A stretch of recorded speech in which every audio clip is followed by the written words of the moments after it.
Committee on Environment, Climate, and Legacy. Let record show that it's 3:05 on March 12, 2026. And we have 3 bills here on our agenda today. There's the Senate File 4187 and Senate File 3799, actually 4, sorry, because 2 of them are from Senator Hauschild, Senate File 4229, and then Senate File 1117. And so we have on our agenda right here, the beginning one is Senator Pappas, the transported and infectious waste requirement. So Senator Pappas, welcome to the Environment Committee. Thank you so much, Mr. Chairman, for letting me go first, since my committee is right next door. And I need to get to it, but this is a really important bill. And I have to say it's a pretty yucky bill, I'll be honest. Because hopefully what it's going to do is bring some enforcement teeth to existing state law with the Infectious Waste Control Act, which has been in the books since 1989. It requires generators of infectious and pathological waste, including blood and body parts, to segregate that waste from their general trash and send it to facilities that are specifically licensed to manage infectious waste. Unfortunately, that does not always happen, and infectious waste is getting mixed in with general municipal solid waste and sent to our local waste management facilities.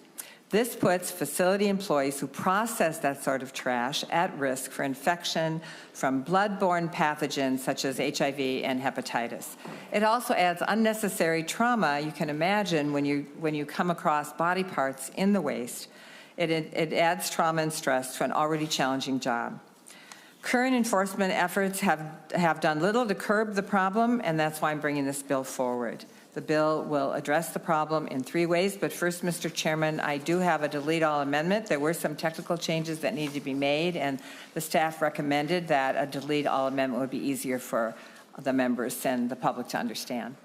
Okay, and members, that's the A1 delete all amendment is coming your way. We do have quorum now, and Senator Ann Johnson, sir, would you move the A1 delete all amendment? Okay, Senator Johnson moved the A1 delete all amendment. All in favor of that, say aye. Aye. Opposed? Okay, motion prevailed. And then back to you, Senator Pappas. Thank you, Mr. Chair. So the bill does 3 things. Number 1, it requires unannounced audits of infectious waste generating facilities such as hospitals and clinics to confirm that they are following the waste management plans they're required by law to have. It also requires generators to do their own internal audits so that they can be sure that their staff are managing waste appropriately. The bill increases fines, secondly, that are assessed against the generator for failing to properly dispose of their infectious waste. The fines are tiered so that repeat offenders have higher penalties.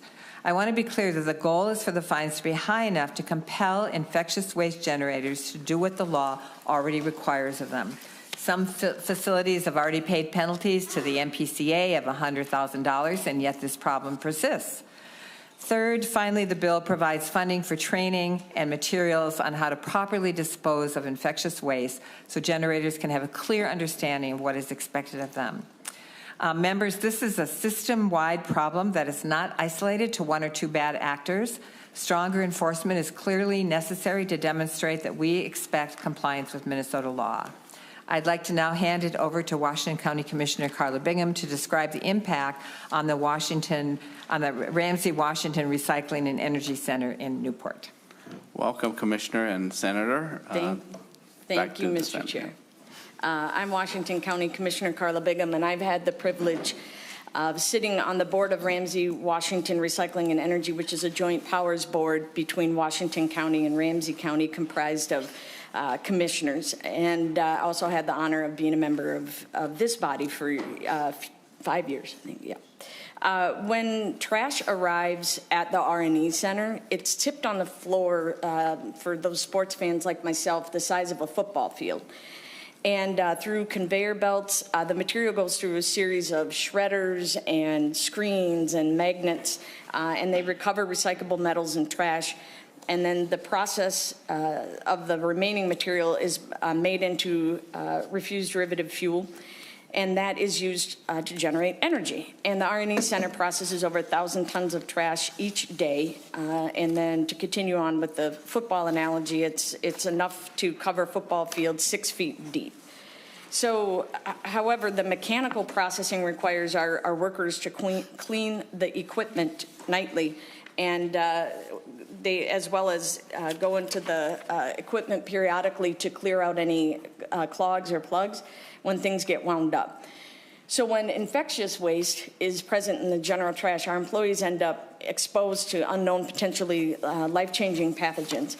And when an infectious load of waste comes in into the facility, if they are able to identify it prior to that processing, they have to segregate the load, call in a special team, and to deal with that infectious waste. And that really impacts the flow of their work on the tipping floor, increases the cost of the operation, and also disrupts haulers because they get brought into it. And then furthermore, just being confronted with human blood and body parts on the job creates a traumatic experience for our staff. Now, the concern we have is not with like a Band-Aid or a tissue from a bloody nose. I mean, we're talking about blood and body parts that are liquid, squishy, and moist.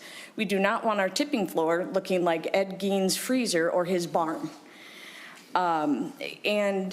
We did put in a collection of photos that will demonstrate the sorts of infectious waste that have come through our Recycling and Energy Center in the past 3 years, including yesterday, there was yet another load dropped off.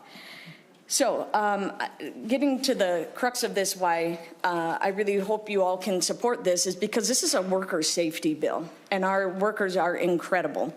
And they do not deserve to be exposed to potentially life-changing diseases or suffer from PTSD because of being confronted with materials that they are.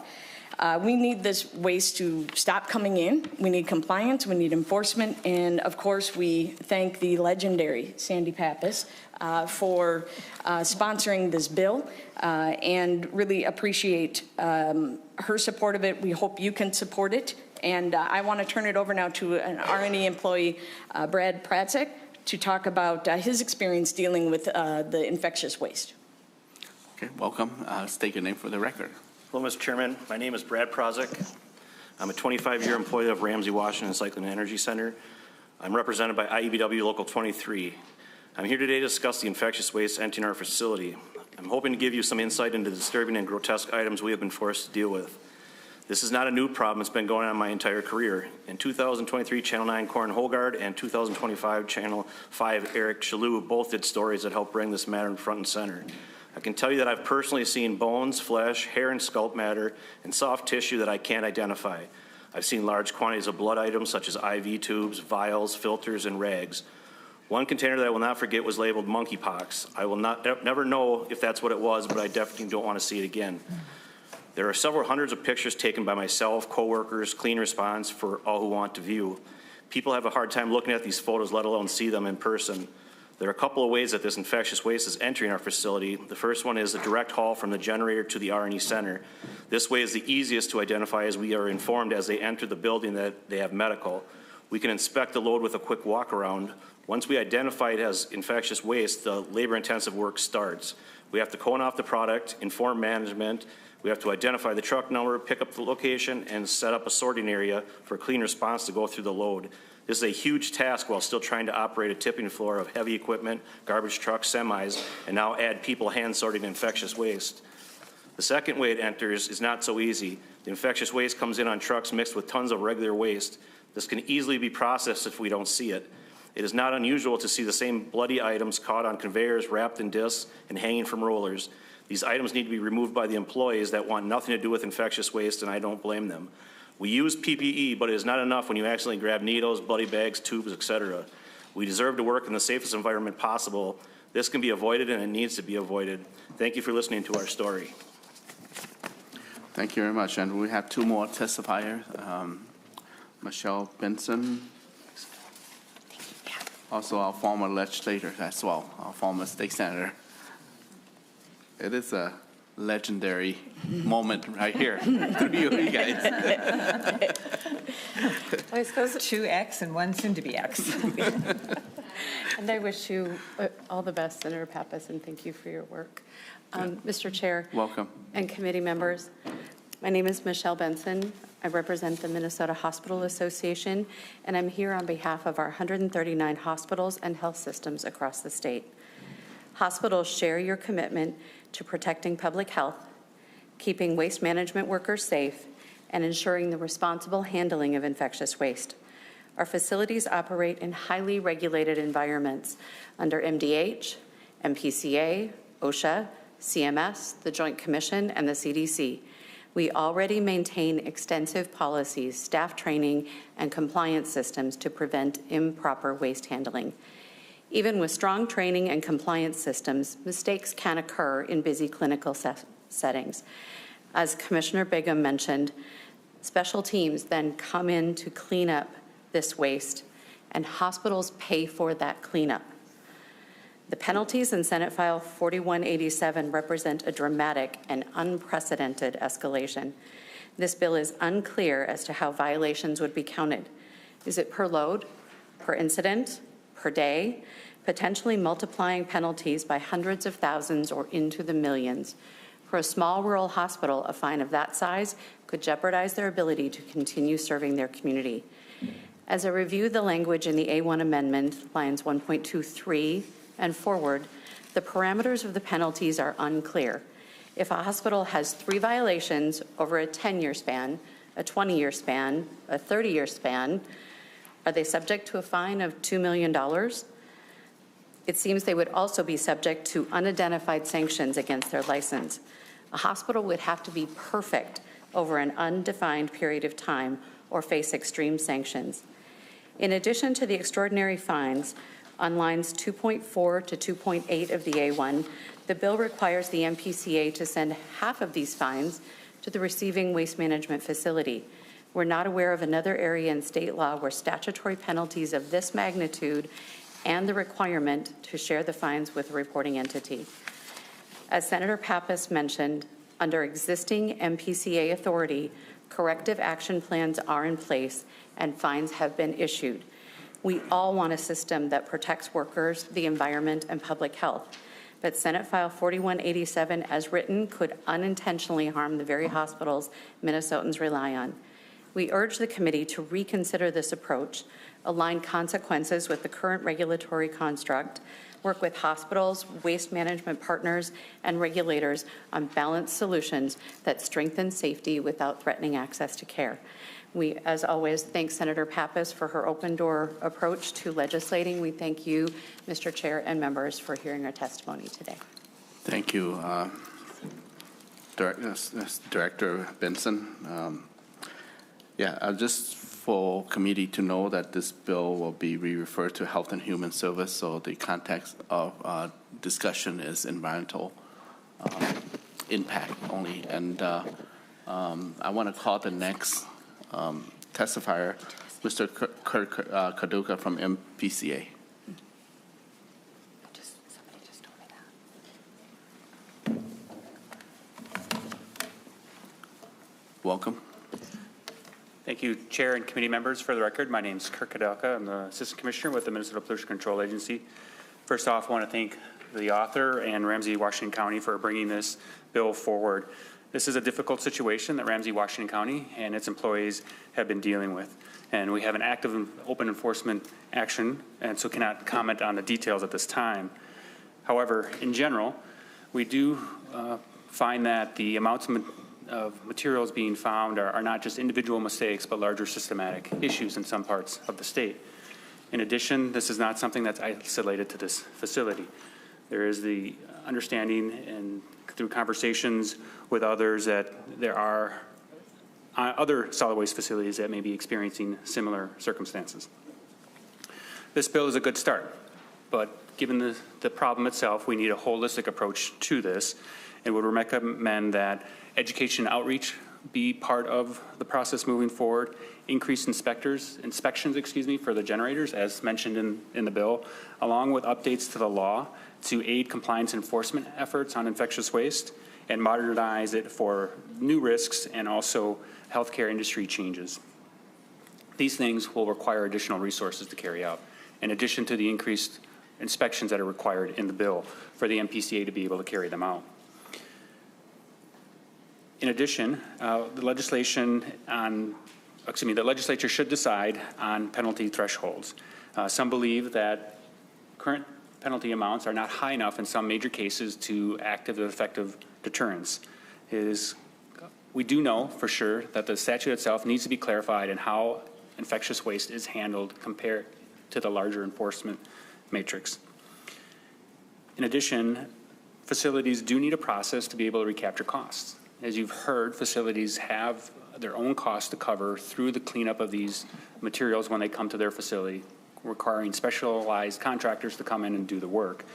There are other ways that this could be done. For instance, 116.071 is one model that's used for hazardous waste. This could be an option that be modeled on for infectious waste to make sure that facilities receive dollars if the current mechanism in the bill is not preferred by the legislature.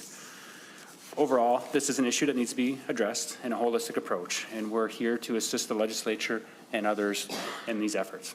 Thank you, Mr. Chair and committee members, for your time. Thank you. Yes, Mr. Chairman, I do have a handout here. If a page could come and pass it out for me. I didn't get this to you ahead of time, but I wanted to share with you that this is not just kind of an isolated incident by one facility. I mean, some facilities like Regent Hospital has improved with their control of infectious waste, but there are dozens of facilities, surgical centers and hospitals and clinics that deal with infectious waste that go to this specific facility in the East Metro area. Just look at Children's Hospital, City Place Medical, City Place Medical 2 in Woodbury, City Place Medical 3 in Woodbury, Cornerstone Medical Facility, High Point Health Campus, Health Systems Co-op Laundries, Health Partners, Associated Eye Care, some with Regents, United Hospital. I mean, there are just Health Partners Specialty Centers. There are just lots and lots of places, Summit Orthopedics, that end up sending their infectious waste.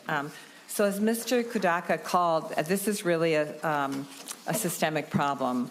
It's really important that the infectious waste goes to a specialized facility with people who are competent and trained to deal with it and not just gets wrapped up with the rest of the waste that would surprise the waste operators like Brad mentioned, Mr. Protzek mentioned, where suddenly they're unwrapping, a sheet or something, and inside is a body part and lots of squishy, bloody materials. It's pretty gross. So I hope that the committee will seriously consider this, and I'm happy to go to Health and Human Services and have future conversations. And of course, we don't have the fiscal note yet. But hopefully we can do something to move this along so that we're not still dealing with this huge problem. Thank you. Senator Green. I think I'll start off here, Mr. Chair. Thank you. Because you don't have a fiscal note, that was my question. Could Mr. Kudelka come back up? Mr. Kudelka.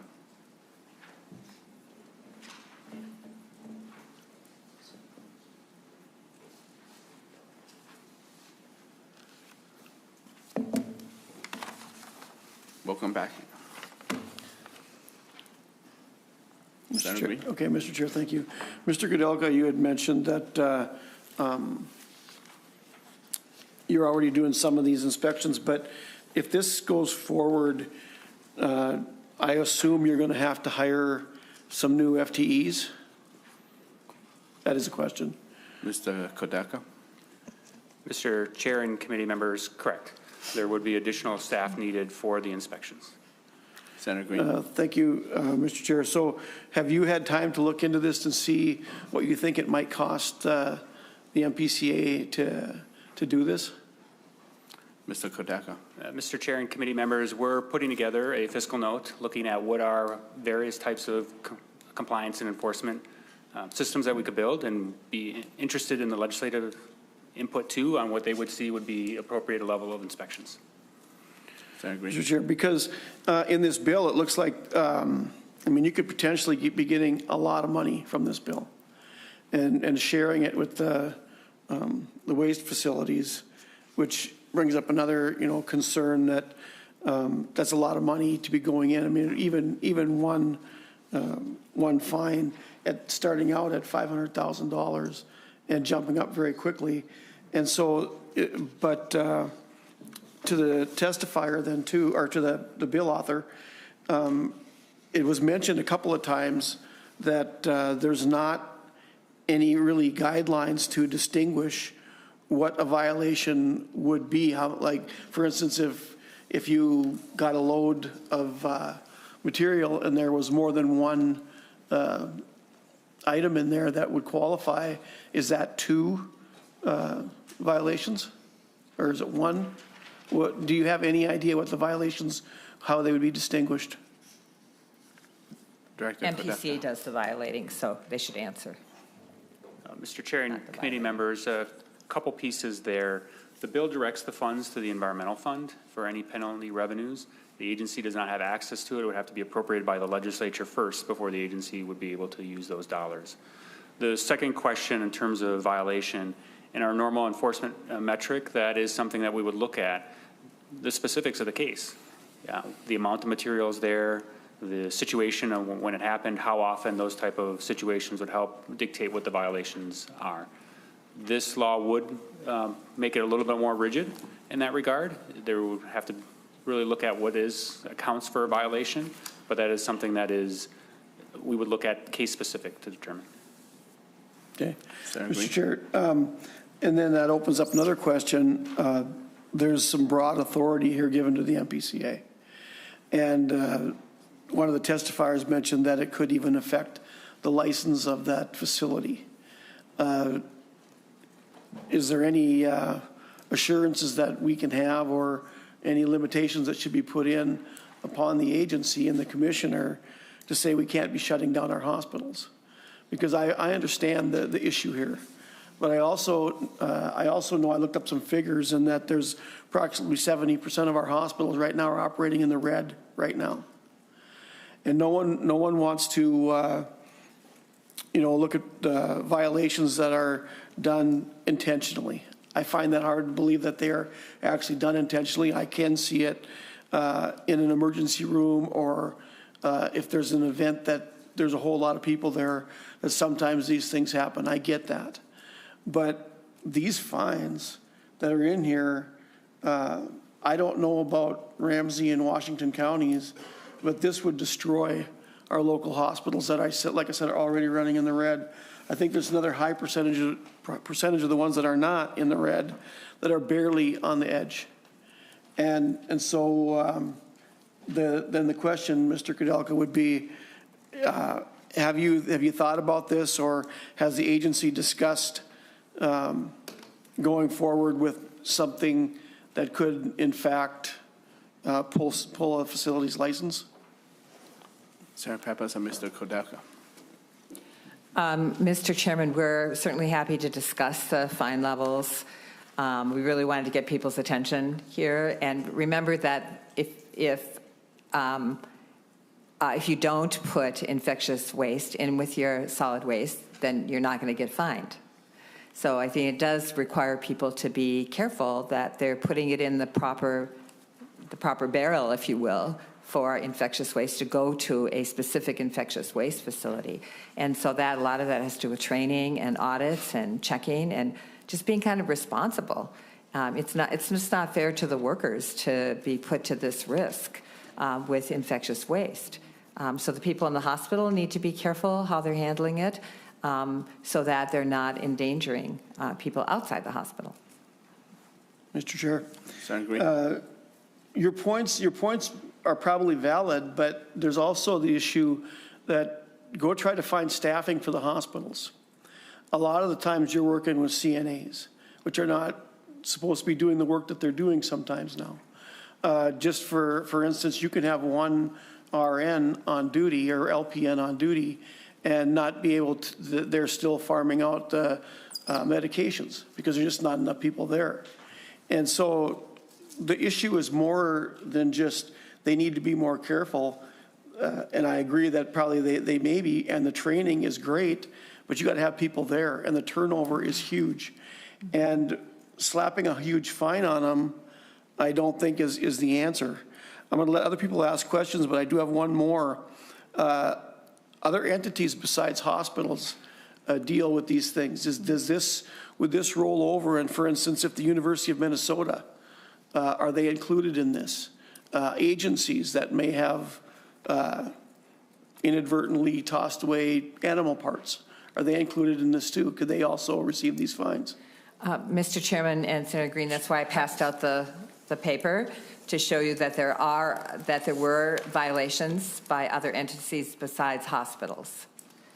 So yes, they would be subject to the fines. Okay, then I do have one more question, Mr. Chair, to the other testifier from Washington County, is it? Okay, if that's all right.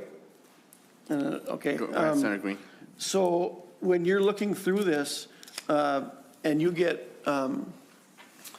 apparently the stuff that comes in from a facility is, or hospital, comes in one load. And so you can distinguish between that. Is that always proper? What if it's not? What if it's in another load of something else that came from the university that, or mixed with something else? Is there a way to distinguish what comes from where? Do you want Sam or Brad? Mr. Chair, thank you. Commissioner. Also, it's just, this is about the environmental component of it too, right, Mr. Chair?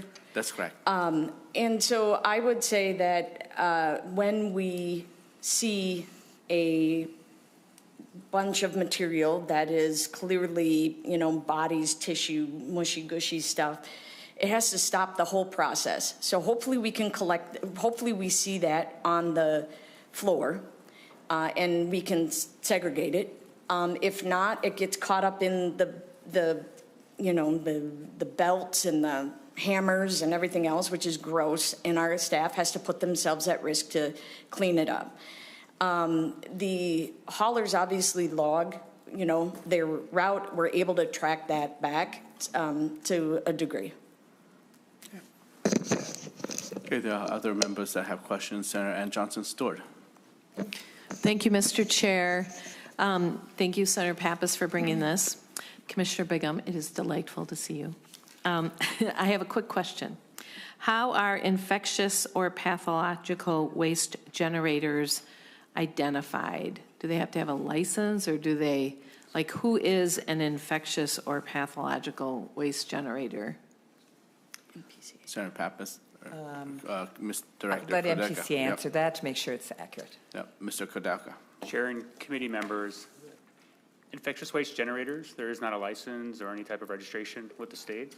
There are some regulations, at least with MPCA, in terms of what needs to be done for that statute.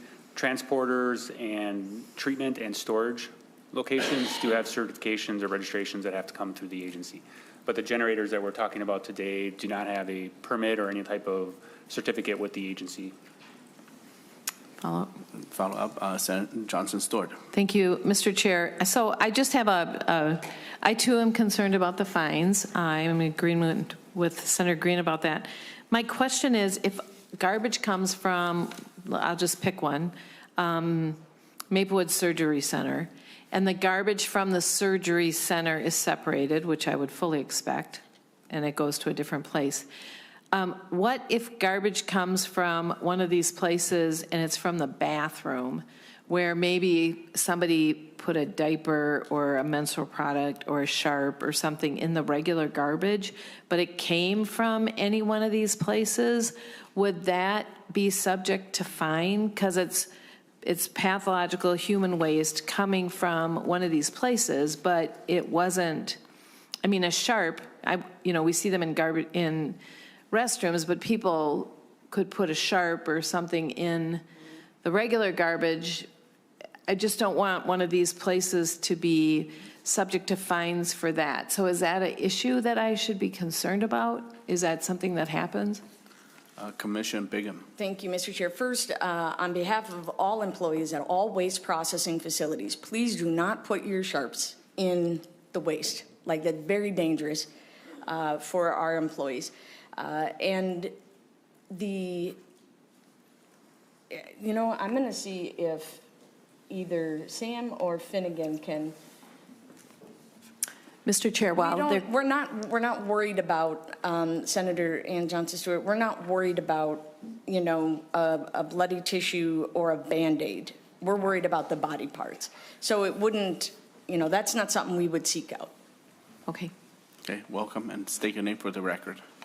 Thank you, Mr. Chair. For the record, my name is Melissa Finnegan, and I'm with Ramsey Washington Recycling and Energy. Senator Ann Johnson Stewart, to your question, if you'll notice in the DE amendment, on page 2, line 9, we had heard this concern, and we wrote in some language specifically to say that if waste is identified due to the presence of sharps that are determined to be self-administered, then it's not a penalty on a hospital or another facility that would have sent that load in. Mr. Chair. Senator Ann Johnson Stewart. Thank you. I'm guilty. I didn't see that part, so I appreciate that. But does that apply to things like menstrual products or diapers or other things that might have icky, squishy stuff in them? Mr. Chair, Senator Johnson Stewart, under the definitions, I think you'll see in the handouts with the photos, we have definitions for what infectious and pathological waste includes. Menstrual products and diapers don't fall under those definitions. Mr. Chairman. Senator Pappas. In the statute, infectious waste means laboratory waste, blood, regulated body fluids, sharps, and research animal waste that have not been decontaminated. But when you're talking about kind of tons of materials, so the likelihood of finding, a diaper or menstrual product, even a sharp, is like a needle in a haystack. So we're really interested in the things that are just more obviously like a huge amount of body fluid or a body part. I'm good. Thank you. Okay. On the list of hands that show, I'm going to go to Senator Jokowski next. Thank you, Mr. Chair. Thank you, Senator Pappas, for working to address this problem. As I look at the bill, I've got just several thoughts as I go through here and looking at this. The first part under subdivision 7A, I think that is good. It looks sound to me. As we look at section 2 of the bill, that was section 1. Section 2, as I look at it, it's referencing 116.76 to 116.835, and I was just looking at the statute. I don't know how closely you've gone into the Infectious Waste Control Act, which is 116.75 through 116.835.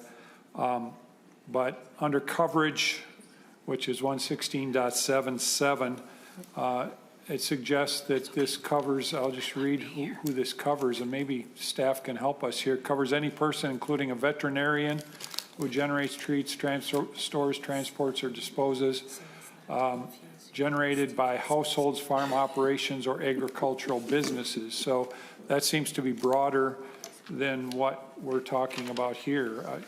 Am I not looking at the statute properly? Or are we talking about something that could affect, Senator Jokowski, can you repeat the 116.77? I loved it. We didn't have any vet.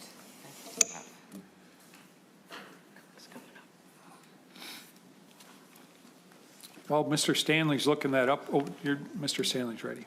Sorry. Mr. Chair, Senator Drazkowski, yes, you were reading the section that talks about coverage of the act. There are also various definitions, like there's a definition of a generator and other terms, and so depending on what you are asking about, you'd have to look at those terms to figure out whether or not it applied in a given situation.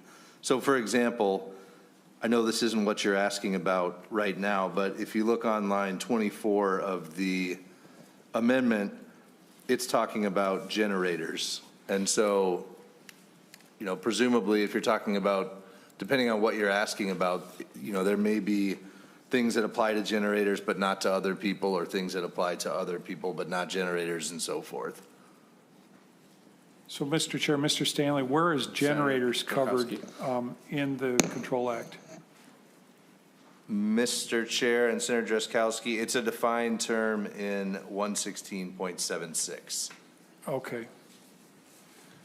Yeah, it doesn't seem super clear to me the way the statute interacts with this bill. So maybe for Senator Pappas, something for her to look at as she's working on this bill, so we have real clarity there, so we're not creating uncertainty And as we go Senator into. Trzaskowski will have council look at it and even work with Senator Pappas on this if there's Okay. anything, if Thank there's you. any inconsistency. Thank you, Mr. Chair. And I assume this doesn't cover meat processors or grocery stores or restaurants that throw meat out. I assume that the MPCA inspector, Mr. Kudelka, can figure out the difference between those meats, if you will, that show up in the system. Just one idea, Senator Pappas, I like the audit part, and I wonder if the bill could focus, instead of just hitting the hospitals with a hammer, and we've got the list of hospitals here that were handed out. It seems to me that we're discovering this problem, and we're wanting to just go and smoke the hospitals, and that's what it appears like in the bill. I don't know that that's effective. The audit part, though, I think is real good. Maybe you could have some small fines associated with the audit if somebody has repeated audits that they're not, and the trainings that Mr. Kudelka in this bill and his people would do with those facilities, that it could be a smaller fine maybe attached to those audits instead of as I look at, for instance, lines 2.4 through 2.8 on the bill. You give the money, if you give the money to the waste facility, you're going to create a perverse incentive there, and they're going to get paid better not to try to fix the problem up the pipeline. You know what I mean? So there's a perverse incentive built into giving the money to them. So I don't like that part of the bill at all. But I'm just wondering, maybe you want to recondition the bill, just as offering advice, to focus on the training and do annual training instead of just one time. Do annual training and annual audits with those waste generators, with the hospitals, and have a small reasonable fine, $5,000 or something, and maybe it escalates up from there for violating the audits. That way you're catching it right before it goes out the door, instead of having Mr. Kudelka and his investigators try to discern between, beef that showed up from the supermarket and, a piece of human tissue. Mr. Chairman? Senator Pappas. I appreciate those comments, Senator Trzaskowski. This has been a problem actually for decades. It's not a new problem. It just kind of, I think there were newspaper stories about this or media stories about it a couple years ago about the kind of human body parts that were found in the waste facility. The fines have been modest up till now and have not gotten kind of the attention of the generators. So I think, these fines may be not the right number. I'm certainly open to that, and it may have to be determined by another committee. I can't remember if it goes to judiciary or not. Yeah. But the issue is the problem. And if the generators would not put infectious waste in with their general waste, it's not a problem. And there's no fines involved then. But we have been having a lot of trouble with compliance. Well, Mr. Chair. Senator Trzaskowski. Mr. Chair and Senator Pappas, yeah, I know, but the problem, as you mentioned, is at the hospital. It's too late when it's in the garbage truck, and then you're going to have Mr. Kudelka's staff going in there with a stick trying to sort it out and trying to do some sort of forensic work on this. I don't know if it's going to go to court to figure out in the bill, the way the bill is written. I don't know if it says. On 1.24 and 1.25, it says who is determined to have unlawfully arranged. So how is that going to happen? I mean, I could see the garbage company going to court with the MPCA to try to figure out who is determined, right? Mm-hmm. That's not productive use of resources, the agency's time, the garbage company's time, or anybody's. I think you really want to focus this on the audit. And if they're not doing their procedures at collecting the stuff properly in the hospital and sending it the right direction instead of the wrong direction, then you maybe have some fines there and have training there have training every year or every other year and audits every year unannounced or whatever. And once they start accumulating audits that show they're not performing at the hospital, I think that's where the rubber needs to hit the road instead of in the garbage truck. Commissioner Bingham, do you have a response or a comment? Yeah, thank you, Mr. Chair, and Senator Drazkowski. I too appreciate your willingness to have this discussion. I will say that actively for over 3 years, our facility, MDH, MPCA, and the hospitals all have been working on this, and yet yesterday we had another load of it. And so we need compliance in this, and to be frank with you, didn't get their attention until these fines came out, because they're probably a little bit more worried about, their profits versus the well-being of workers and the environment. But I also will say was a fine of $100,000 to a generator, and that still didn't deter it. So, Mr. Chair, Senator Drazkowski. thank you for the discussion. I like the audit part of the bill. I think that's where you can have the most effectiveness and do it with less resources from the agency, from everybody involved, and have the training and the audits in the same place, use the money generated in any fines to pay for those. And I think if you recondition the bill, do something like that, it'll be a good bill. Thank you, Mr. Chair. Thank you. Just for noting purpose, this bill will be re-referred to Health and Human Service, but it will come back to our committee after some finance are determined. So we're going to have another dab at it. Now I'm going to Senator Hauschild for a question.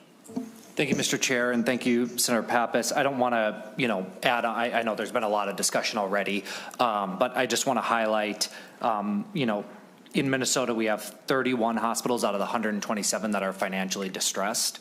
I represent the most rural district in the state. I have 5 critical access or rural hospitals in my district and adjacent hospitals nearby. Of the distressed hospitals, 77% are in greater Minnesota or rural areas like mine. And I find it a little ironic to hear from our colleagues across the aisle talking about the distress of our hospitals in Minnesota after what happened at the federal level with the big, beautiful bill, which to me is the biggest oxymoron in the history of legislation, because that will cut billions in Medicaid for our hospitals, most impacting rural hospitals in districts like mine, which is also why I'm just a little concerned about this bill. But what I think is important about this bill is that it highlights how many of us go about our day every single day thinking that some of the biggest, services and challenges with our world just kind of happen. And, my wife's a frontline healthcare worker. I work for a hospital. The things that happen in hospitals are very difficult. And the workers in our local governments who are going through trash and helping us manage our environment and all the waste that comes in, those are really hard jobs, like really, really hard. And we all, as policymakers and politicians, can really take for granted the work that on the front lines are happening, whether it's a hospital worker or someone in one of these centers. And so the conversation is important, but it is nuanced. And I know the commissioner mentioned getting people's attention. Hey, understood, makes sense, but with the distress that I see in our hospital system right now, really concerned about the impact that $1 million fee could have on a hospital, whether it's HCMC or Big Fork Valley Hospital in my district.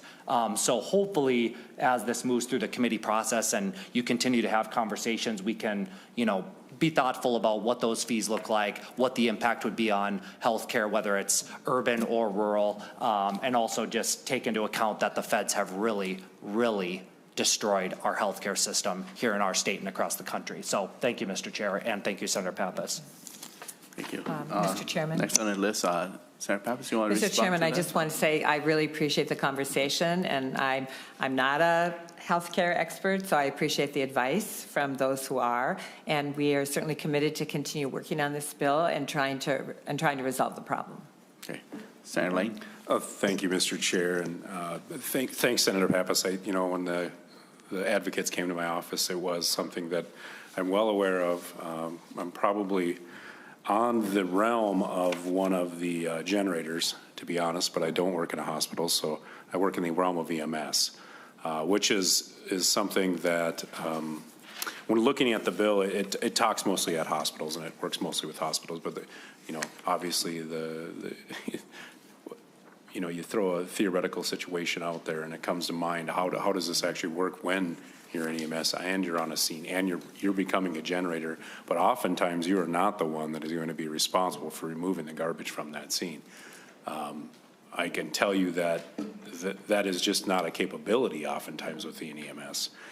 What I really would have liked to have seen, and I think Mr. Kudelka, and by the way, a commendable bill, it really is.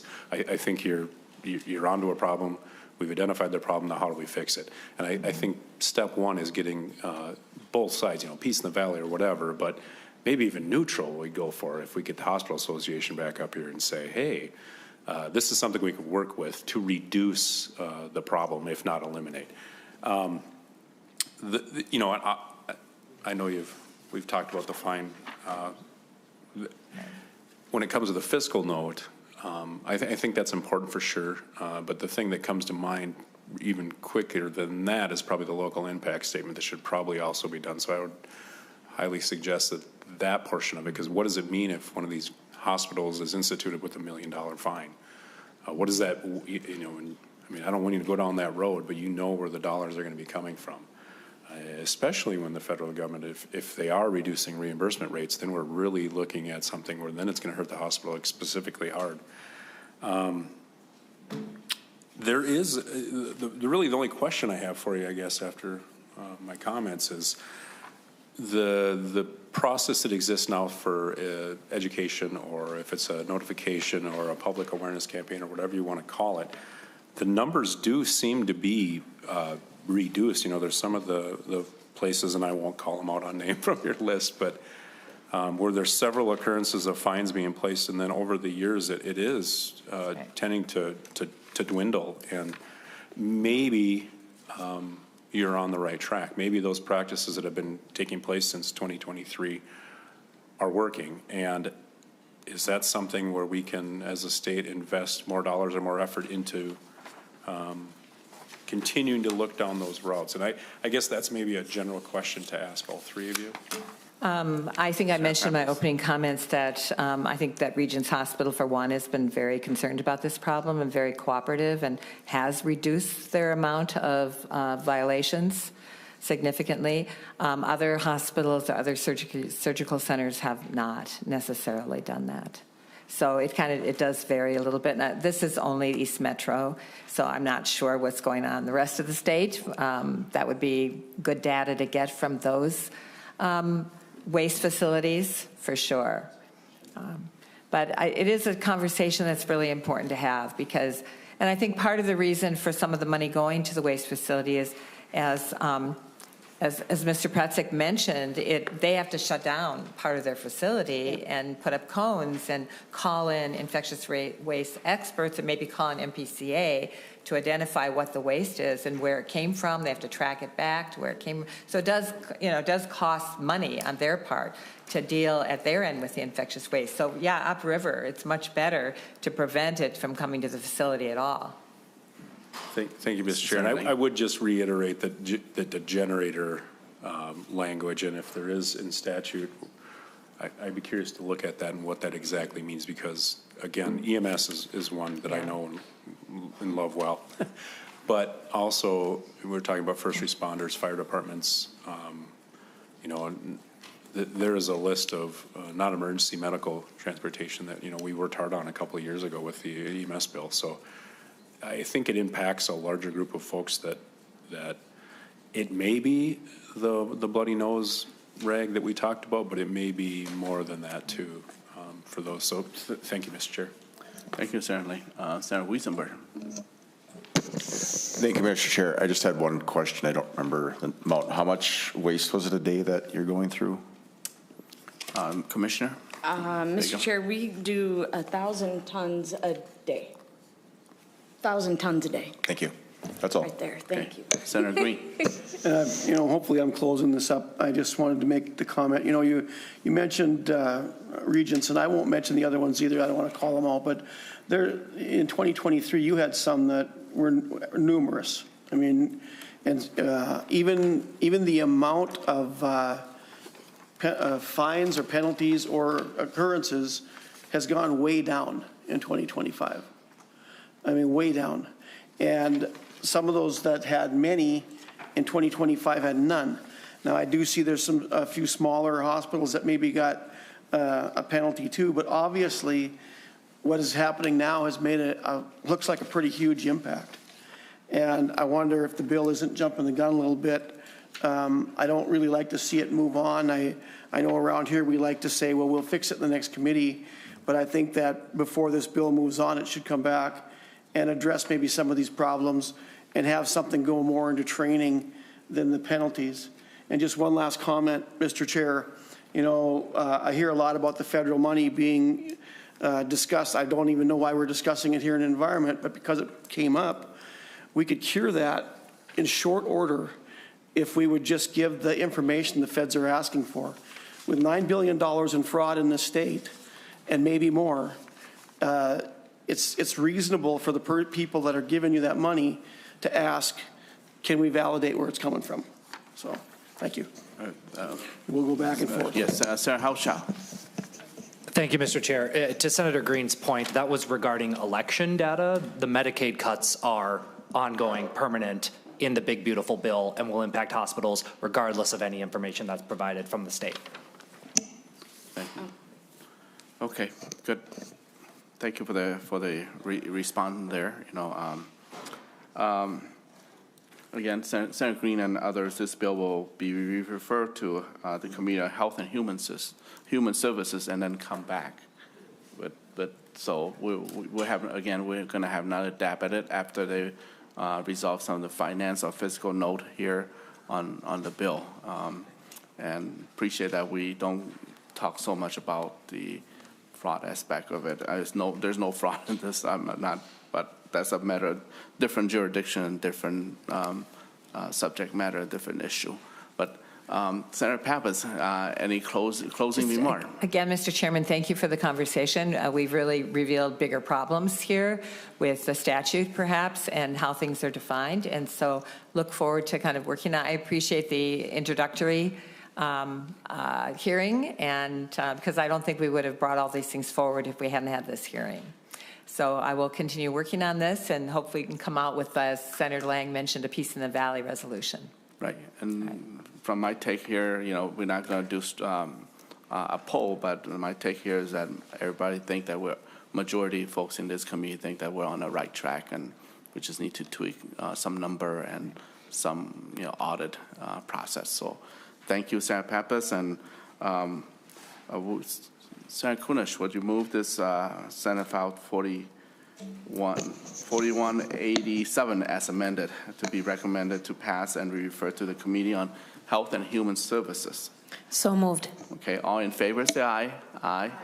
All opposed, nay. Okay, motion prevail. Thank you, Senator Pappas and Commissioner Bingham. Thank you, Mr. Chair.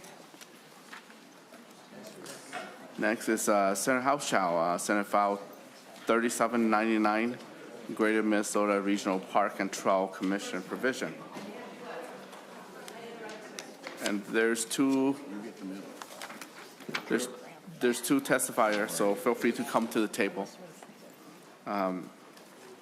Ms. Metzen and Mr. Anderson. You bet. Thanks, Grant. There's handout as well, members from the greater on the GMRPTC. Okay, and is there an amendment in your package? Yes, Mr. Okay. Chair, A1, please. Oh, A1, okay. Senator Hauschild, do you want to move that amendment yes, first? Please. Okay. All right. All in favor of Senator Hauschild A2 amendment? A2? A1? A2, yeah, A2. I said it wrong first, but I say it right the second time. All in favor of Senator Hauschild A1 amendment, say aye. Aye. Oppose? Okay, motion prevail. Now to the bill as is. Senator Hauschild. Thank you, Mr. Chair and members. Senate File 3799 has two components. Some parts of the original language are outdated for the Greater Minnesota Regional Parks and Trails Commission, and it has grown and evolved since 2013. Two subdivisions, 3 and 4, in the statute have been completed as required and are no longer relevant and can be deleted. Other sections simply don't reflect the way the commission operates now that they have been established for more than a decade. Secondly, the bill extends the availability of legacy funds for specified projects in Greater Minnesota.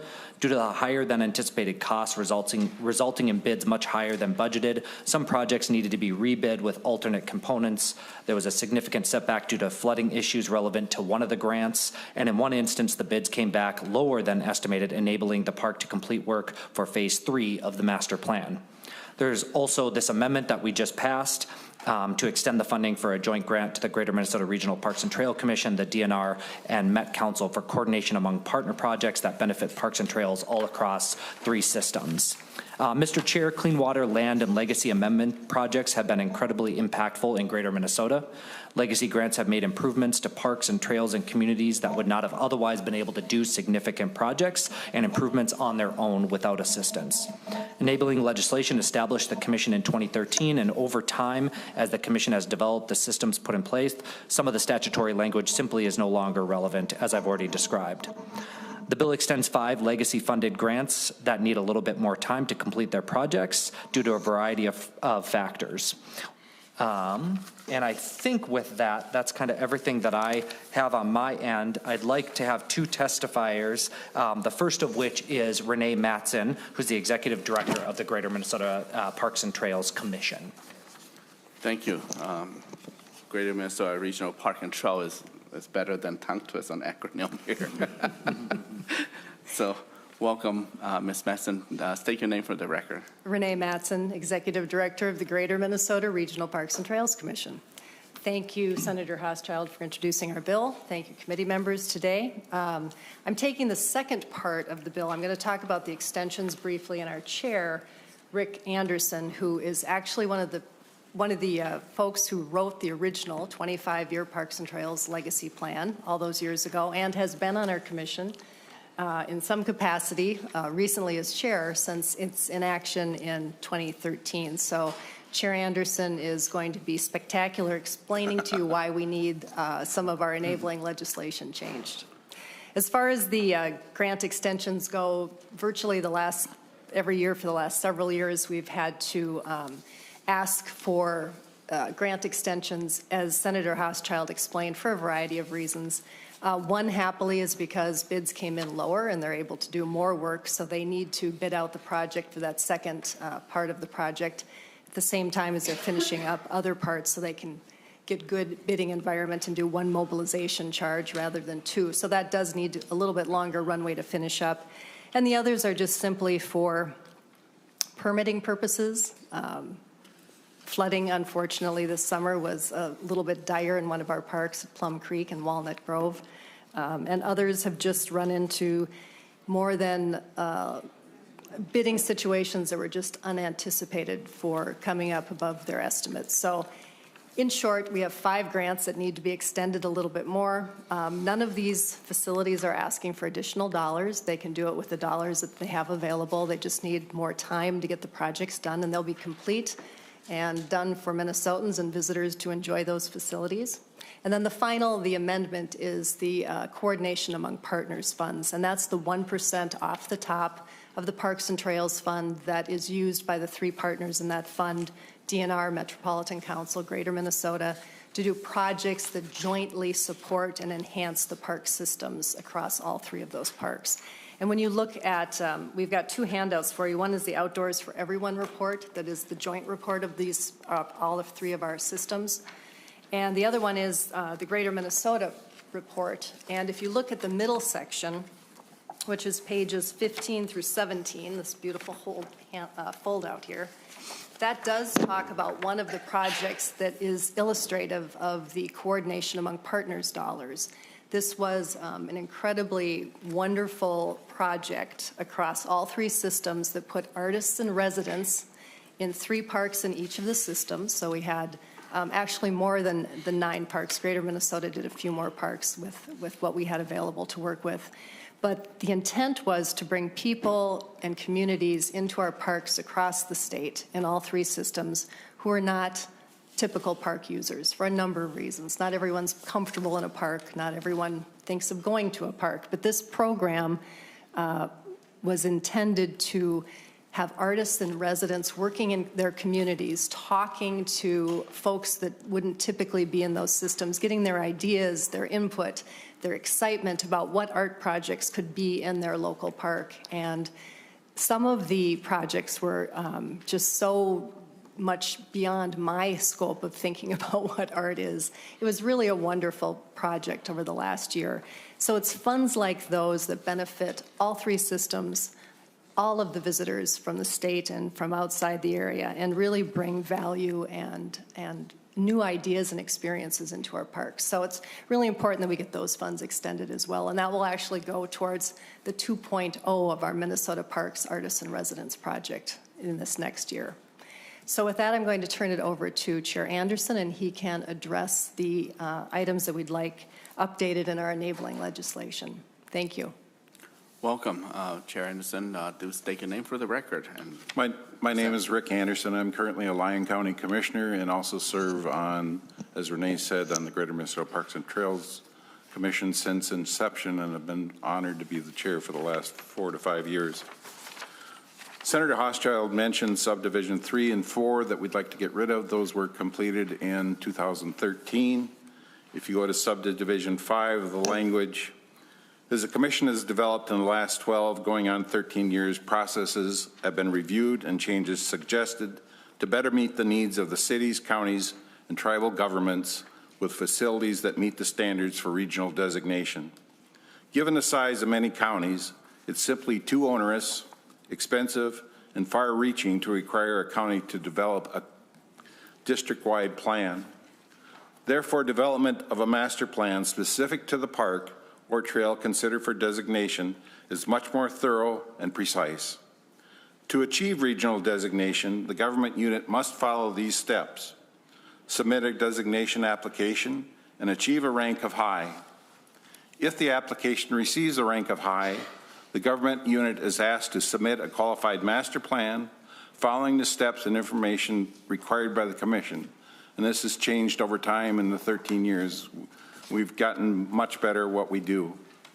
Specific to the public hearing language that is being stricken, a master plan must have a component of robust public engagement, not simply a hearing taking place on one day with interested stakeholders may or may not be able to attend.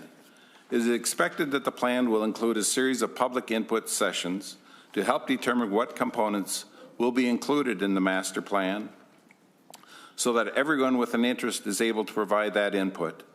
The master plan must also have a detailed development budget that discusses the cost of new features, acquisition, maintenance, operation, and replacement of costs over time. This process ensures a park or trail under consideration for designation is developed with appropriate public input and has a development budget that also addresses the cost of operation and maintenance over time. Under subdivision 7, underlined 2.17, the striking of parks and trails and using projects instead describes the maturity over time of the granting process. No longer are grants limited to work only in parks or on trails, but broadened to allow for examples. One of them was the one that Renee used with our Arts in the Park. We were able to use some of the legacy dollars to help fund some of those that were done in Greater Minnesota. We've done grants for tracked wheelchairs. We've done grants to enhance universal accessibility. And we've done grants to assist in costs related to environmental or archaeological review. Under subdivision 8, the commission chair and officers are currently elected annually, and we'd like to change that to biennially. And finally, under subdivision 10, rather than listing the grant recommendations in priority order, it is preferable for the commission to list them by district.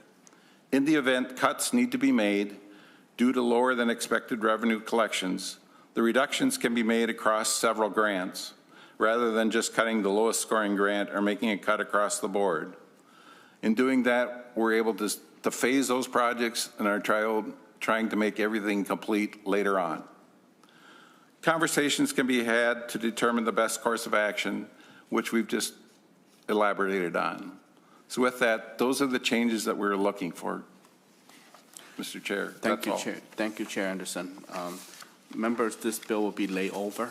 There's a note for all of us, and so this is part of the legacy, not appropriation, but it's part of legacy provision, and there's 14% of that category of that collaboration, but we're open to hear extension of deadline. And so if you have any bills that need extension regarding legacy, I'm certainly open to that, but not appropriation request this year.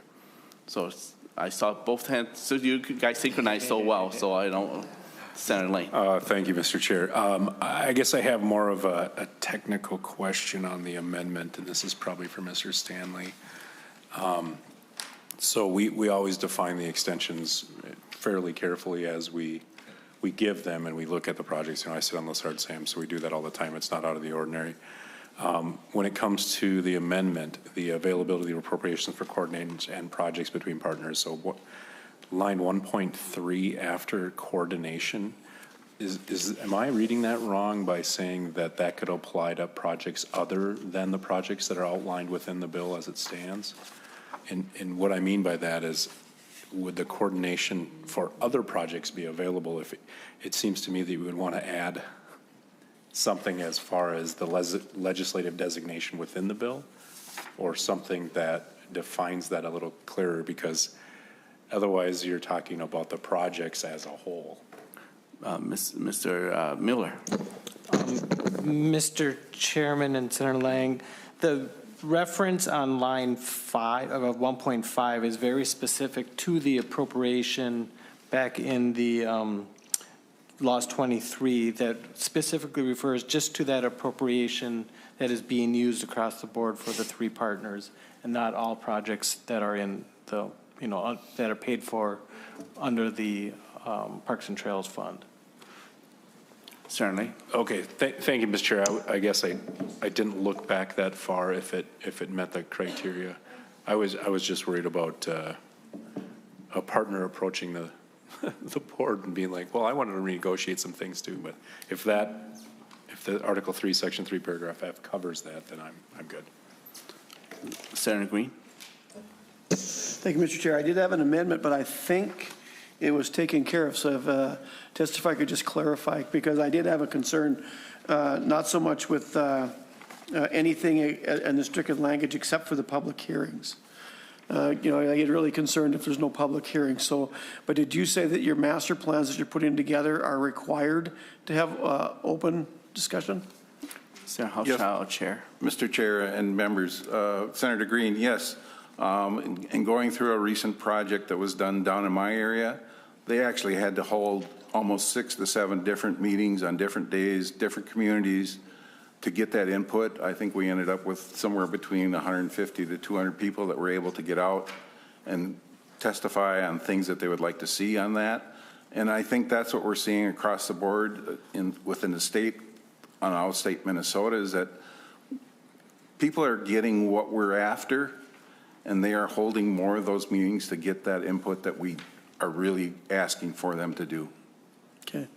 Thank you, Mr. Chair. And then I had kind of the same concern as Senator Lang on the funds being used for other things that were specified in the project. Because I go through these projects, and so I know they're pretty specific.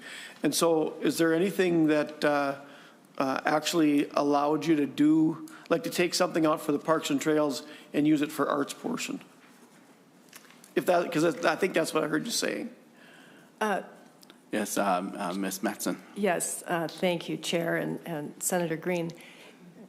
We added some funds to that coordination among partners project that was done out of funds, the 1% off the top across all three partners. We took some of our operating budget dollars to augment the materials budget for the artists, because we chose to do art in more than just 3 parks in our systems. We actually did them in 5.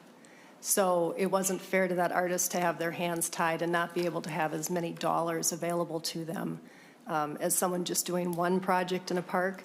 So we took operating budget dollars to augment the artist's materials budget. So the grant dollars did not go towards that project. This joint project, it was all the 1% off the top coordination among partners dollars.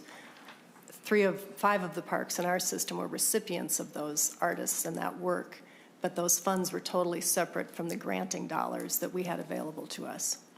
Does that answer your question?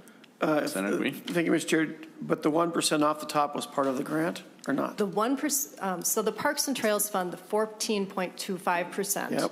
When before those dollars are split 40-40-20, 1% is taken off the top for operations for the Parks and Trails Legacy Advisory Committee that is advisory to all 3 of the systems. And then the rest is intended for projects that benefit all 3 systems. So in the past, it's been research projects. We had a very robust research project a few years ago that delved into user data for all 3 systems. It was an amazing project, particularly for Greater Minnesota, because we don't have the ability to do individual user counts at our parks because they don't charge any admission. So that was an example of one of the projects that has been done to benefit all 3 systems, and this is another example of that. Thank you. And then, Mr. Chair, I don't know if you really answered my question, but I'll check it out. The only other question I have is if you have it now, because it seems you mentioned the fact that you continue to get extensions, so you're always falling behind on your projects, it seems like. What is the total of the extensions you're looking at here? Do you know of the number? The total cost or the total?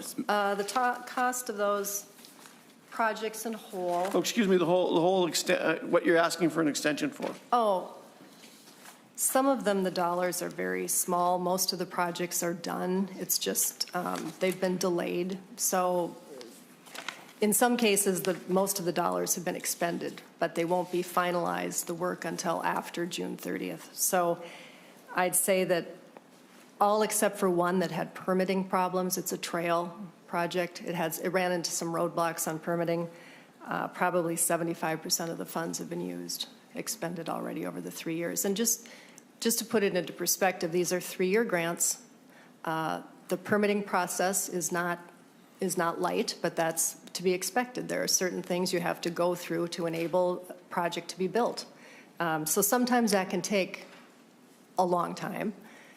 When bidding happens and you don't want to be bidding a project in the middle of summer because you're going to get a bad bidding environment, that's pushed until later in the year so that you can get a better bid package when contractors aren't busy. So there's a number of reasons why this happens. At any given time, we have about 45 open grants from 3 years of granting. So in reality, this isn't a lot of projects that are requiring this, and some might have squeaked by and gotten done, but with the weather being what it is in the spring in Minnesota, it was our feeling working with each of those projects and the people working on them that it made sense to ask for the extensions rather than not get that project done and be able to be fully reimbursed for the grant. Senator Green. Okay, good. All right, Senator Hauschild, closing remark. Thank you, Mr. Chair. This is a program that has been near and dear to my heart that I've worked on over the last 3 years. This entity, the Greater Minnesota Parks and Trails, and just happy to put forward these revisions and also these extensions. So thank you for the consideration. Okay, thank you. And the Senate filed, got a number here. 3799 is layover. And next, also Senator Hauschild's bill, Senate File 4229. Thank you, Mr. Chair and members. Today, I have for your consideration Senate File 4229. I represent a very rural district, as I've talked about many times, and I have a lot of townships, and those townships oftentimes provide support to DNR for our invasive species work that we are trying to keep out of our lakes. across Minnesota. And I have many lakes in my district, so this is definitely something that is very important to the region. However, many of our local townships don't have a lot of revenue or big budgets to be able to do the things that they need to do. And with some of the services that they provide for AIS, it was brought to me by a township supervisor that there was some strenuous training that was required for AIS, despite having many staff that had done this work for many, many years and were very, very well informed on how to perform the invasive species checks for the local lakes. So what this bill does is it clarifies that the DNR may not require an aquatic invasive species inspector to attend more than one in-person training for their role, and the DNR may not require an individual to attend a remote training more than once every 3 years.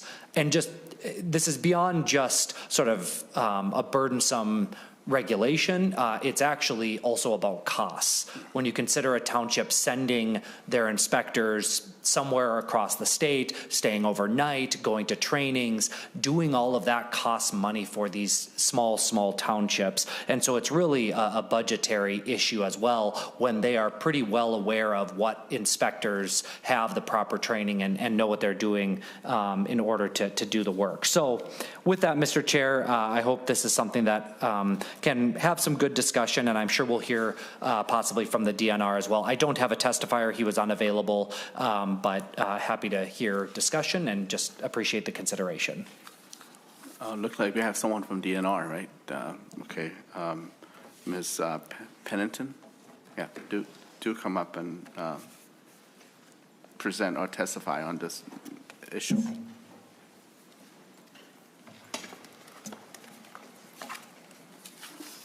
Anytime you're ready. Thanks. Good afternoon, Chair, committee members. For the record, my name is Kelly Pennington. I'm the Invasive Species Unit Supervisor at the Department of Natural Resources, and we appreciate the opportunity to be here and comment on Senate File 4229. The Department of Natural Resources does have concerns regarding the limitations that this bill would place on our agency to train watercraft inspectors. The DNR oversees one of the largest watercraft inspection programs in the country, and our agency is responsible for training the watercraft inspectors, both those employed by the agency and employed by partners. There are more than 750,000 watercraft registered in Minnesota, and authorized watercraft inspectors provide education, inspection, and decontamination to reduce the risks of boats and other gear spreading aquatic invasive species in the state. Last year in 2025, the DNR trained about 770 watercraft inspectors statewide. Because these inspectors have legal authority to conduct authorized inspections, having this regular contact with them through training is really key to ensuring that the inspectors understand the state's laws, inspection procedures, and invasive species of concern so that they can conduct effective and safe inspections consistently around the state. We would be happy to continue discussing watercraft inspection with Senator Hauschild and work towards a solution that ensures that our watercraft inspectors are trained to support our shared goals of preventing the spread of aquatic invasive species in Minnesota. I'm happy to take any questions. Thank you. Any questions from members? Senator Weisenberg. Thank you, Mr. Chair. Reading this bill gives me PTSD. I used to be a level 1 watercraft inspector. That's a joke. So I did have a question with new language. So I guess what this would be for Grant. I think you wrote the bill. It doesn't sound like the DNR is on board with what it says right now, but is it, the way I read it, this would not just be for volunteers. So is this state employees or volunteers or both? Senator Hauschild. Mr. Chair, I believe it is across the board from my understanding. Thank you, Mr. Chair. And so they're the DNR is training their employees once a year, which is needed. Other things I wrote down, if we have new invasives, new methods of treatment, new equipment, we're gonna have to train these people on how to use it. And if you say you can't do this only once every 3 years, there's going to be some complications, I think. So I think I get what you're saying, with the locals, because I've worked with people that work at a township or whatever, and they're trained. It's the retired person that works on a lake or something. But I think even like once every 3 years is not enough to refresh your memory on things that you might need to do. So I get what you're saying, but I think, work with the DNR on how this might need to be addressed. I think it's good to have people, even if it was yearly on Zoom or something, to watch a video, which can be a pain, but it's good to refresh your memory. So, yeah. Thank you. Thank you. Any other comment? All right, Senator Hauschild, would you move that the Senate file 4229 be recommended to pass this committee? Or you, Mr. Chair, like to pass into the floor? Pass to the floor. Not ready. I think we can, Mr. Chair, I would maybe ask for it to be laid over for further discussion and just more work that needs to be done, if that's okay. All right. Okay. Since there are no other comment, we'll lay over the Senate file 4229. Thanks so much. Thank you. We'll stay in touch. And welcome Senator Maye Quade to the testify table on Senate file 1117 on the environmental impact to Minnesota artificial intelligence study requirement. Welcome, Senator Maye Quade, and anytime you're ready. Well, thank you, Mr. Chair, members. Thank you so much for hearing Senate File 1117. I want to start by saying that I am not a Luddite. I am 40, but not a Luddite. I think most people know I'm a pretty prolific social media user, and like most millennials, I'm an early adopter of new tech. And I'm part of the bridge generation where we move from analog to digital. I definitely believe in the power of technology to make huge leaps in protecting our environment, advancing health sciences, and connecting people across differences and distances. So I say all that to say I don't hate AI. In fact, I think if it's done right, the promise of AI and other technological advancements could be tremendous. But the way that consumer-facing AI has been rolled out is a 5-alarm fire for our society with devastating and deadly consequences for humans. The question my bill seeks to answer is, what are the benefits or consequences for our environment? Senate File 1117 would assess the energy consumption and pollution associated with the full life cycle of AI models, the full life cycle of their hardware, the energy and water consumption, how design and deployment choices impact our environment, identify positive environmental impacts of AI, and identify negative impacts of AI. As the use of AI rapidly increases, legislators need to understand how this new technology impacts our environment. We have a lot of ways that we measure how physical things impact our environment, and it's time we measure the impact the digital world has on our environment as well. With that, Mr. Chair, I know there is a short, yes, amendment. You have an amendment, right? Okay, there's an amendment, A1 amendment, technical amendment that posts online and also in the member packet, or it's coming to you right now. It's a technical amendment, and Sarah McCune moved that we adopt the A1 amendment. All in favor, say aye. Yes, yes. Oh, okay. Oh. All right. Mr. Chair. Yes, Senator Maye Quade. Thank you, Mr. Chair. The amendment deletes 2027 and inserts 2028, and then deletes 2026 and inserts 2027. It's just changing the years to what would be 1 and 2 years out from now instead of last year. Okay. And Sarah McHugh moved that we adopt the A1 amendment. All in favor, say aye. Aye. Aye. Opposed? Okay, motion prevailed. Okay, back to the Senate File 1117 as amended. Any members have questions or comments on this bill? Or do we have testify? We do have testify. Pardon me. Let me call Miss Kathy Johnson from Farmington resident, and also you have a letter from Cure as well in your package.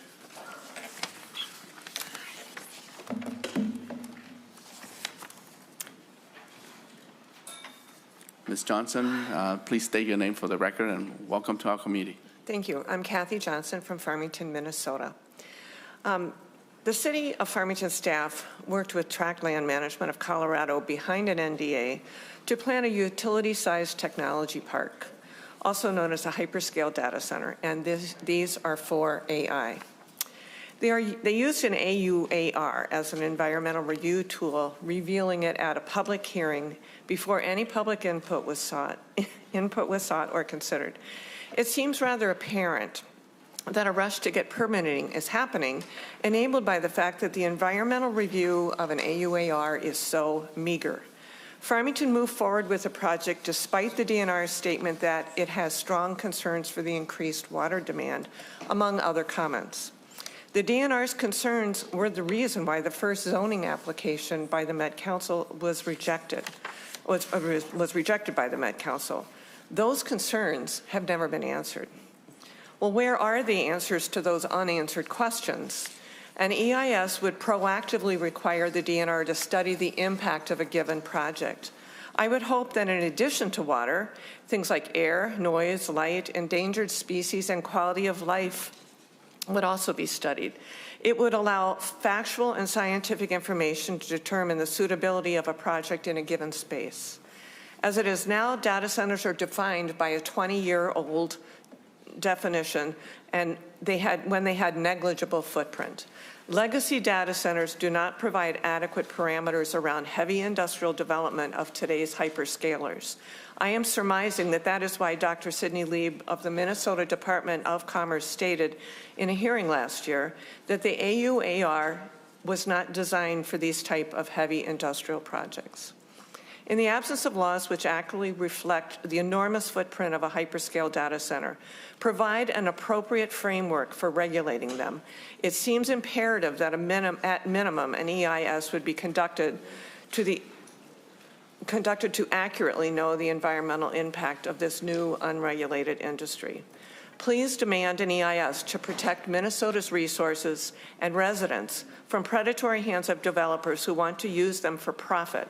Please be proactive in controlling data center development by using an EIS, not reactive after the fact. Thank you. Thank you very much, Ms. Johnson. Any question to the testifier or to the bill at hand?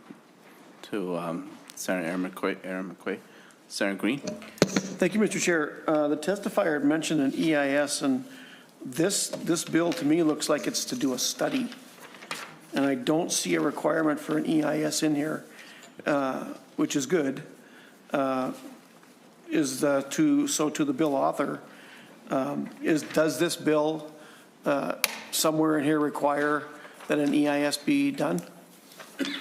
Senator Aaron McQuay. Thank you, Mr. Chair and Senator Green. While I do support EISs and the passage of Senator Kunish's bill, this bill does not do that. But it would give us more information maybe on the totality of what AI, not just data centers, is contributing to our environment. Mr. Chair. Senator Green.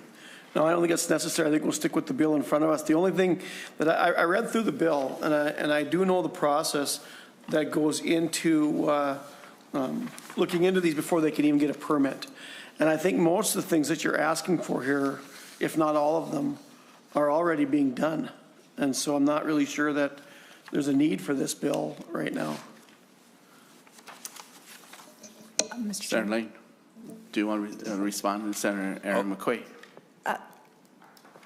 Sure. I think I really want folks to see what is in front of you and what the bill is. I think it's really easy to conflate data centers and AI, but they're not the same thing. Obviously, data centers are needed to, generate AI, particularly generative AI, but there is a lot more in this bill than just data centers. And so, no, this information isn't being collected, and that's why the bill is important.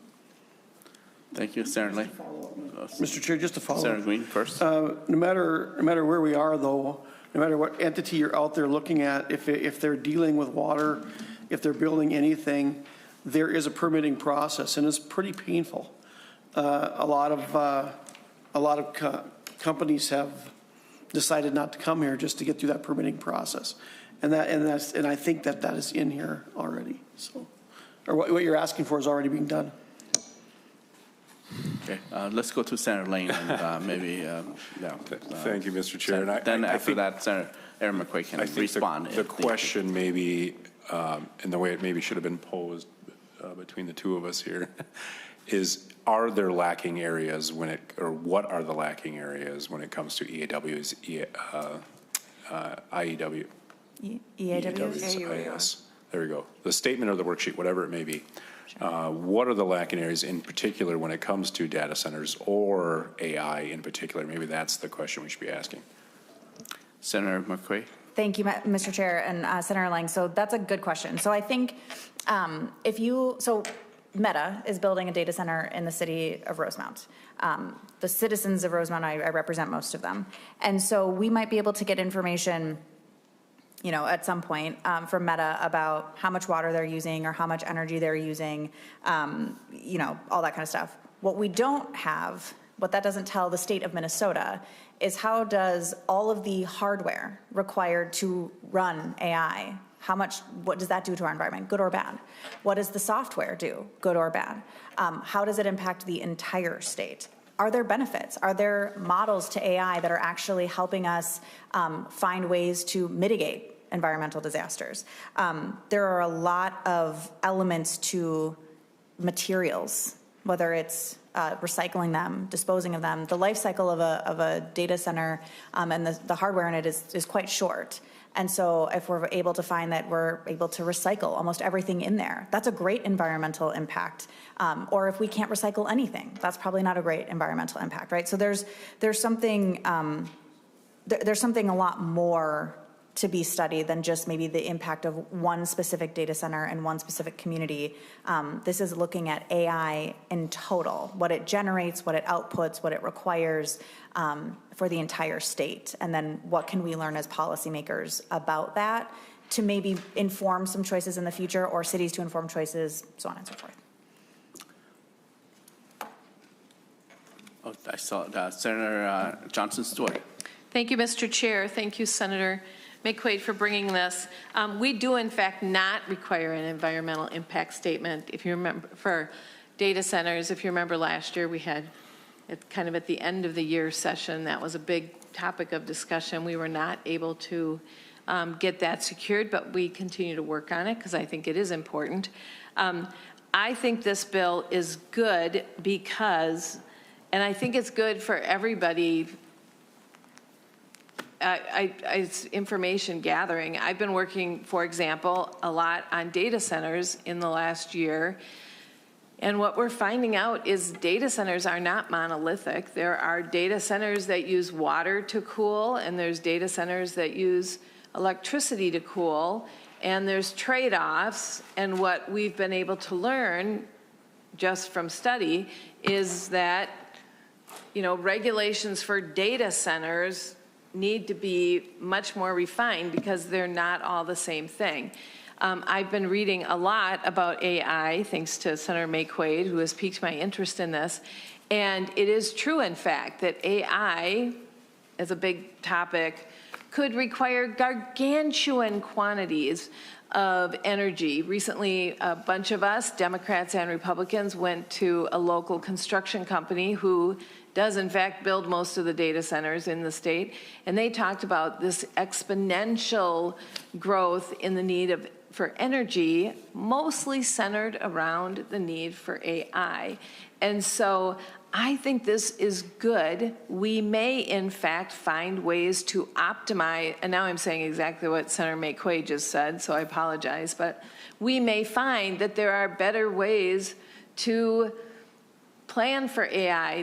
Just like data centers, we know that this is a value judgment on my part. I believe it's better for data centers to be built with less water cooling and more energy cooling than for them to use up our fresh water sources and use massive amounts of water. Now, we wouldn't know that unless we actually studied it, and now we can create policy. This is my value statement again, but that would encourage data center developers to use more power for cooling and maybe require them to use carbon-free power or build, you know, whatever kind of energy sources that they need, versus using up all of our clean water. But we don't know that unless we study it. So whether, you're scared of AI, you love AI, it's here. I mean, it's here. Just do a Google search. It's on your phone.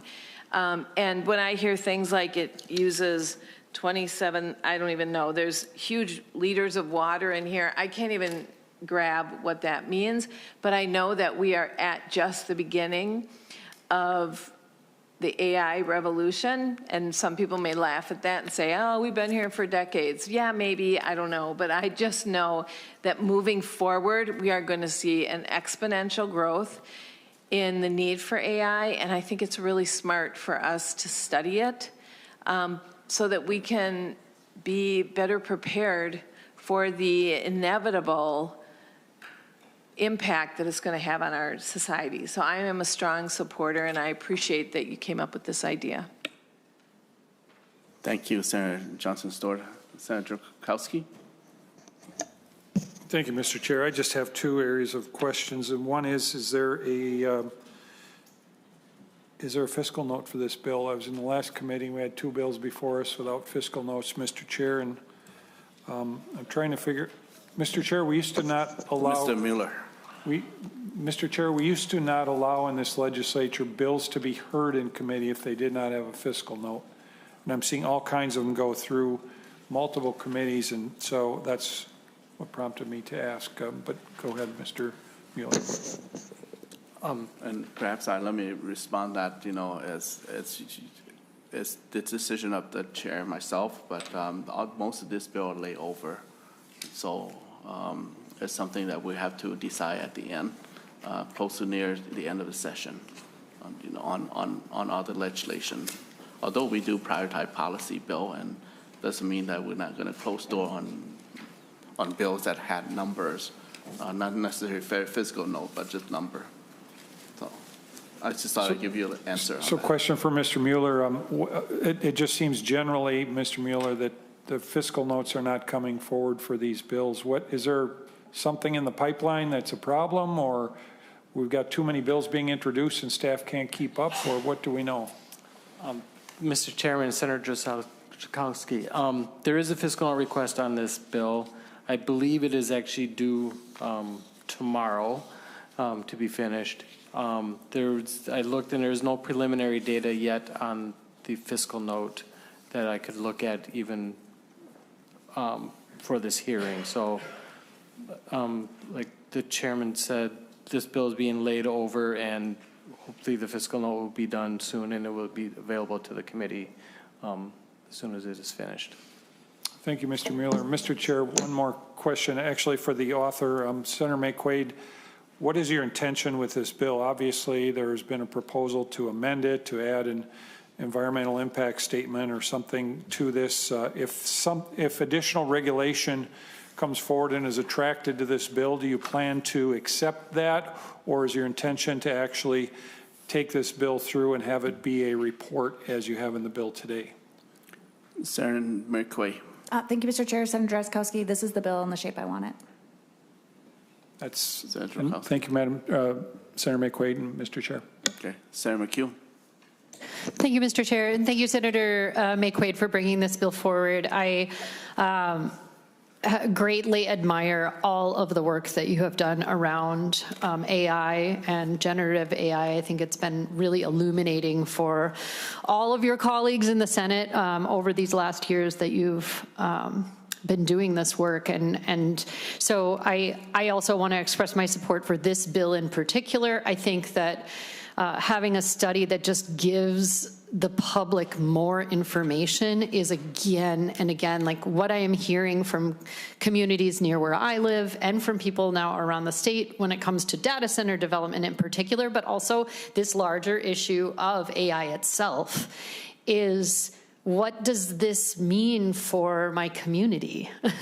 What does this mean for our water supply? What does this mean for our energy supply? What does this mean for the rates that I'm paying on my energy? What does this mean in terms of noise and light pollution? What does this mean in terms of the quality of jobs that are going to be available for me and my neighbors? We just had a hearing in the Labor Committee earlier this week specifically centering around how AI and specifically generative AI stands to impact the workforce in Minnesota in the coming years.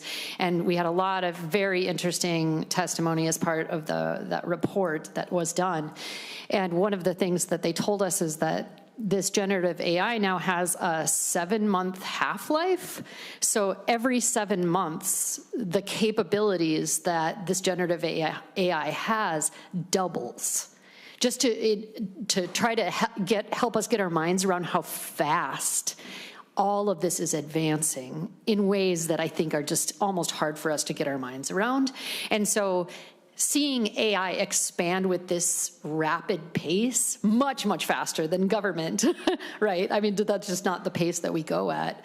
And then also seeing the development of these hyperscale data center proposals across our state. I don't know about all of your offices, but my office is getting an earful from my own constituents, from regionally people in Northeast Minnesota, and also from around the state, just asking for our state government to kind of get in front of this a little bit and get more information out to people so that they can make better informed decisions about how the depth of interaction they want with AI, how much they want, what they value, what they don't value, just to learn more and to understand better what the impacts might be on all of us. So in as much as this is going to give us that environmental slice of information, I am all for this, and thank you for bringing it. I'd love to have a spot on this bill if you have a place. Thank you. Okay. Any other comment? Sarah McQuay, closing remarks. Thank you, Mr. Chair, and members for the really, really robust conversation. I think, you know, Senator McKeon, when you were talking about the conversation you had in labor, I mean, I think one thing that has been very interesting to me is that there's been a tremendous amount of AI tech companies relinquishing control. So like right now, a human writes code for AI, right? So we give it parameters and decision-making parameters. And what we've seen recently, and I will send you all this article, this is not a conspiracy, this is just like reported out from the tech companies, is that as you know, testers try to understand the decisions that the AI that they coded are making, they try to hide their reasoning or pretend like they didn't make specific decisions. And there is, I mean, the goal for artificial intelligence for these companies is to create what we call ASI, artificial superintelligence, right? They're trying to get to AGI, artificial general intelligence, then superintelligence. And that is the point at which AI writes code for AI. And so one of the questions I have is, what does that mean for our environment, right? When AI is writing code for AI and it's making decisions for itself, does it make decisions that prioritize the existence of humanity? If you give AI right now the trolley problem, so you have a trolley on 2 tracks, it can go this way and kill 1 person and go this way and kill 5, right? That's actually the original trolley problem. If you give AI the trolley problem and say you can go this way and kill 1 person, or kill all AI, or you could go this way and kill a mosquito, what would you do? And it'll say, well, I would kill a mosquito because AI is really important. And then you say, okay, what about 50,000 mosquitoes? Oh, I would kill all 50,000 mosquitoes. Okay, what if it's all mosquitoes? The AI would choose all mosquitoes, which actually, like, annoying though they may be, state bird we have, it's actually a really important part of our ecology to have mosquitoes. And so even in that trolley problem, you have a current AI saying, oh, I'd kill all the mosquitoes because I think A is really important. That is just a microcosm of the decision-making abilities that we are turning over to AI. And so I think that the environmental impacts are findable and are knowable. And I think there's some deeper questions that we might not, I mean, it is important to think about data centers. I think you all know how I feel about data centers, but there's so much more. And if we don't have a conversation about the environmental impacts of what all of this means, then we'll just be following the lead of people who are not telling us everything that they're trying to do. So I hope I can get support for the bill. It's not meant to be against AI or pro-AI. It's what is and what could be and what does that mean for us. And I think that's the bare minimum we should give to Minnesotans, regardless of how they feel. Thank you, Senator McQuay. And I was appalled and also happy. I learned something new from you. I'm always fascinated from your delivery, especially your introduction. You throw out the word Luddite, and I was like, what? You know, and English is my second language. I took a lot of ESL class at the beginning of my years here in the United States, but you know, I'm with you on that front. You know, I'm pro technology, but we have to be careful in our plan and study, and especially the impact on our environment. You also mentioned about trolley as well. At one time, St. Paul was very popular for trolley, and where's trolley now? You know, and we're jumping ahead to the age of light rail. But thank you for bringing this legislation forward, and good luck, and also happy birthday. Oh, thank you. Mr. Chair, I will tell you, since you've just learned Luddite, I think the actual Luddites would be very offended of what the colloquial meaning has become over time. They weren't technology averse, but it is what it means now in vernacular. So, thank you. Now we will lay over the Senate File 1117. Thank you very much for your patience, members. It looks like we really efficient with our time today. Most of the time we were always right to the minute of of this committee at the hard stop at 5, but we now have 10 minutes to save. So do whatever you like and stay tuned. Check on your email for the next meeting, the next committee meeting. So thank you. Meeting is adjourned.